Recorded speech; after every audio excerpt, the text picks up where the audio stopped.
Thì cái câu trả lời của anh chị rất là hay. Thì đây cũng là một cái phần mà mình có thể được đánh giá, gọi là cái thái độ tích cực đối với cái chương trình định cư này, khi mà các anh chị muốn đóng góp cho cái quốc gia mà mình sẽ định cư ở đây.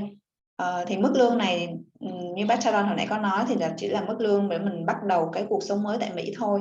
Thì mức lương đối với những cái mức lương thấp thì mình không phải đóng thuế, thì tức là chính phủ Mỹ họ cũng hỗ trợ cho người dân định cư đây rất là nhiều.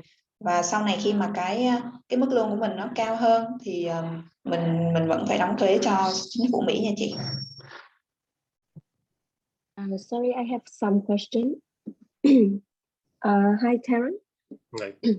My name is Esther. Actually, currently I'm living in Australia, and thank you for your session today. I have been working for the Vietnamese in Singapore for 9 years. I have been living in Singapore only for 15 years, but currently I moved to Sydney for 2 years. One of the questions that I want to ask regarding of those Vietnamese in Singapore, I know a lot of Vietnamese, they hold a long-term visit pass, but because, for example, if they got married Singaporean and they want to apply for this EB3 visa, but because currently if they are holding in long-term visit pass for 1 or 2 years, so if they have to go back to Vietnam to apply the EP3, or they can apply directly from Singapore because they are holding the long-term visit pass.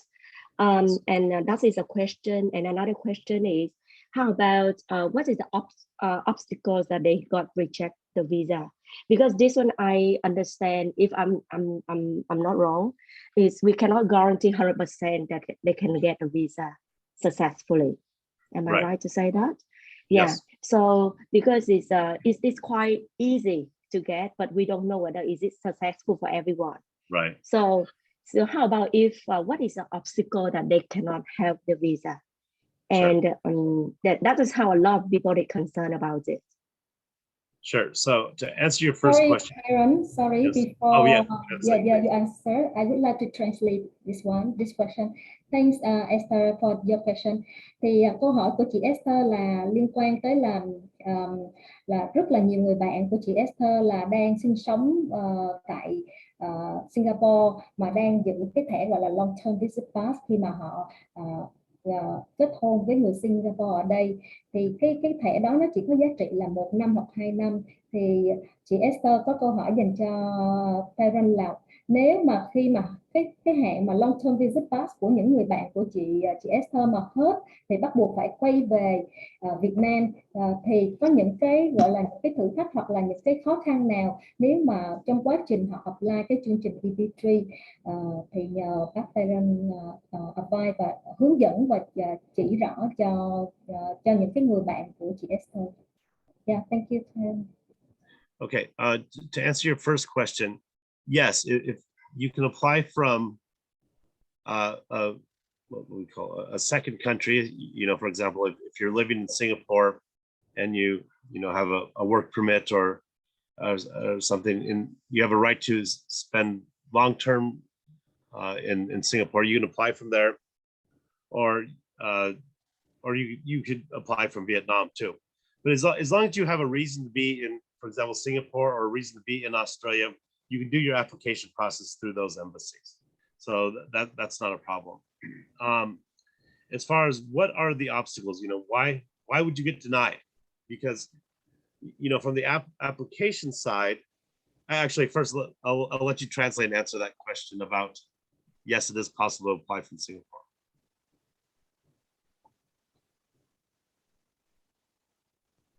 Đối với câu hỏi của chị Esther thì là bác Tyrone trả lời là mình có thể nộp hồ sơ từ Singapore luôn tại cái quốc gia mà mình đang ở. Mình không cần phải về Việt Nam để mình làm hồ sơ. Yeah. Okay, so to what might cause your case to be denied? Because it's there's not a lot of requirements for you as a person. So the reasons you might be denied are, one, the U.S. consulate officer or embassy doesn't believe that you're really going to work at this job. They go, oh, we don't believe you're going to work at this factory. We think you just used EB3. You're going to get to America and run away. That would be one reason. Okay. Yeah. So for example, sorry because I have only 10 minutes, so I need to leave because I have the lesson later on at 7:30 in Sydney time. So I have another 2 questions very quickly to you.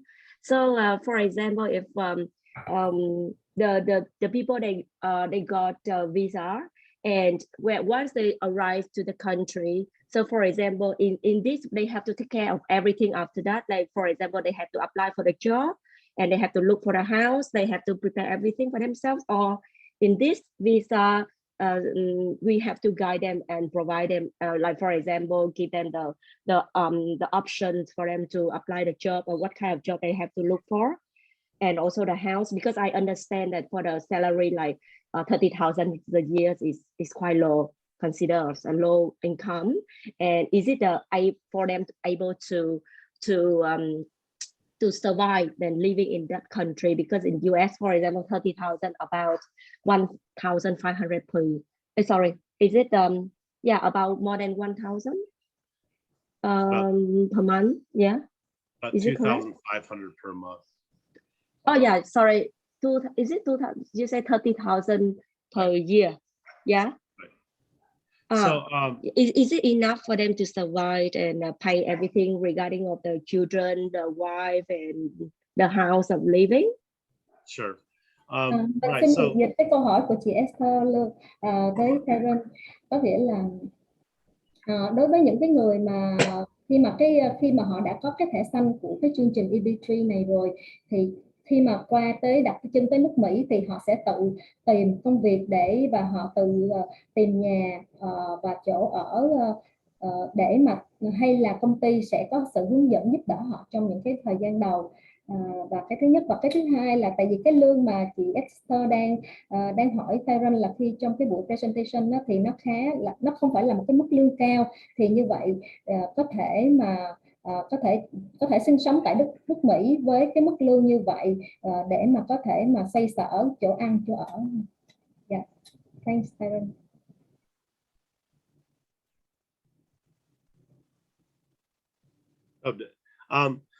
So as far as is it enough to live on? Yeah, you're right. 30,000 is not a lot of money, but you know, usually you say if you have but you know, after a few months you'll start making more money. You'll find more job opportunities. You can work a second job, and you know, for example, if your husband or wife even work the job making the same amount of money, so you each made $30,000 a year. So $60,000 in total. You know, that's the average American household income is $60,000 a year. So you know, yeah, you can live on that. You wouldn't be, you know, we'd say you wouldn't be rich, but you can certainly live on it. I mean, I know most people I know live on, you know, both parents, you know, both people work, the husband and the wife both work, and they make $60,000, $70,000 a year, and they live comfortably.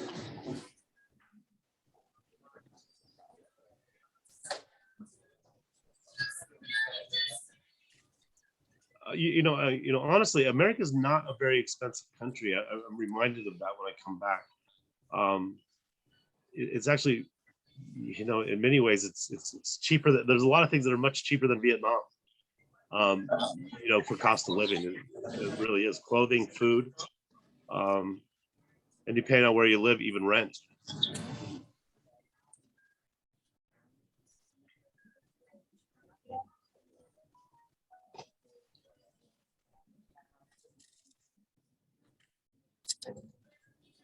All right. Okay. Yeah. Thank you, Tyrone. Thank you. Yeah. Just the question the previously regarding of the looking for job and for the house of living. Is your company provider? I mean, guide them and yeah, support them at the start. Well, yeah, of course. They get the job at the very beginning of the process. So there's a job waiting for them when they arrive in America. That's part of the requirement. And then we do assist, you know, with recommending places to live. And then also, you know, at these companies, there are a lot of EB3 clients. And, you know, they can speak with the other EB3 clients also and ask for, you know, where's a good place to live? you know, that's easy to get to work, you know, where is it close to the school? So oftentimes, you know, they work with other, you know, they speak with other EB3 investors to kind of learn the local neighborhoods. But yeah, we help with that transition for them into America.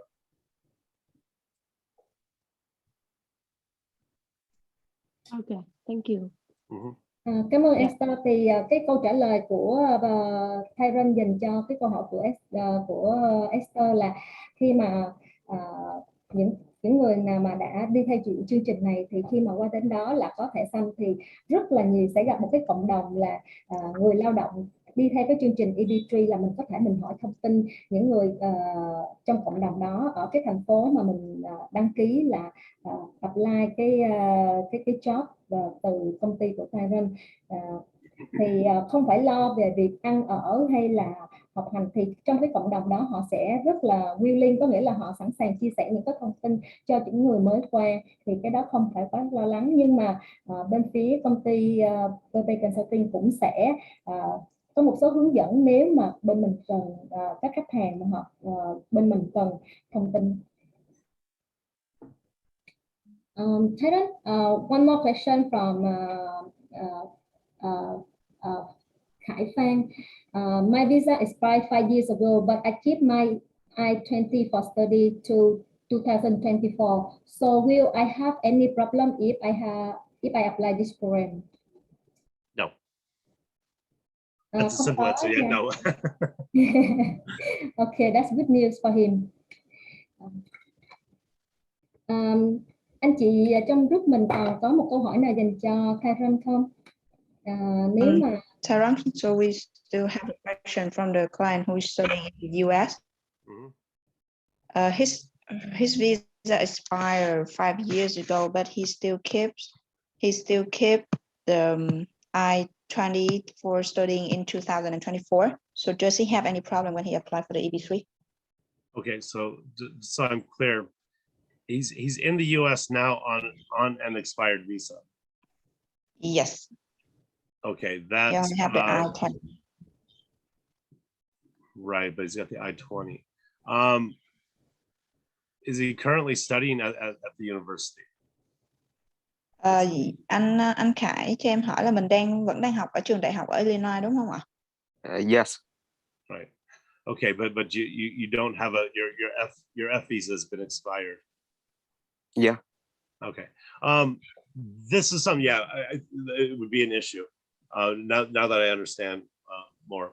So yeah, I think we'd have to talk with an immigration attorney about this to try to work out the case. I think because you still have an I-20, you've been a student. It's a situation that could be fixed, but it would be an issue to be honest, right? If you have an expired visa and you're still in the US, we'd have to work out. We'd have to get that worked out first, I think, before you started the EB3 process. Tyrone, the other question is like, I speak Vietnamese first. Nếu em đã bị từ chối visa du lịch thì có ảnh hưởng gì đến hồ sơ này không?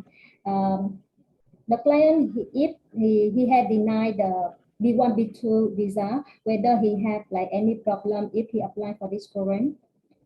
No, that's something I say is very easy. It's just because you've been denied a B visa before, that has no effect on you applying for an EB3 visa. They're two very different types of visas, and they look at very different things. So that's no problem at all. Không có ảnh hưởng gì hết nha bạn ơi, tại vì đây là hai cái dạng visa hoàn toàn khác nhau.